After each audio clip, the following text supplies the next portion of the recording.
Ashama akkam jirtu kabajamtoota hordoftoota keenya kun Yookoo Doktor. Yookoo Doktor egaa dhimmoota fayyaa ilaallatan irratti barnoota garaagaraa kennaa turuun isaa ni yaadatama. Egaa har'as immoo qophii tokko qabannee gara keessanitti dhiyaanneera. Qophiin kunis immoo nuti waa'ee fayyaa keenya hambam beekna laata. Fayyaan faaya jedhamti re'ee Oromoon fayyaan faaya haa ta'uyyuu malee nuti fayyaa keenya faaya keenya akkasumas miidhagina keenya kan waa tokko wantoota nuti ofii keenya gochuu dandeenyu hammam beekna laata kan jedhu irratti namoota gadi baanee stuudiyoo keenya keessaa jechuudha waa tokko gaafachuuf yaalleera. Egaa nu waliin turtanii yoo daawwattan barumsa irraa argattu keessattis of ilaaltu jennee abdii guddaa qabna. Egaa turtiin keessan hanga xumura sagantaa keenyaatti nu waliin ta'u.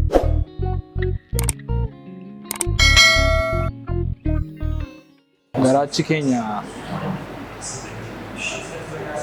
qaamolee garaacha keenya keessa baatan kan itti argaman. Garaachi keenya kan argamu qaama keenya keessatti naachura garaa keessatti jecha naannoo garaa kan naannoo kanatti argama. Garaachi as ol onnee keenya maannoo laphee keenya jalatti argama. Kutaa qaamaa keessaa gara gadiitti lower abdominal. Kunuuti qaama. Garaachi iddoo kanatti argama. Annura keenya onnee keenya gidduu natti fakkaata. Kaalii keenya lamaan gidduu. Garaa keenya keessa. Garaachi keenya naannoo mar'umaanii kan naannoo mar'umaanii kanarraa handhuura naannoo garaa walakkeessa kanarratti kan argamu as naannoo kanatti. Garaa keessa ta'ee bakka walakkeessatti argamu. Garaachi keenya onnee gaditti argama. Garaachi keenya naannoo gidduu kana keessatti argamu. Garaa keessatti.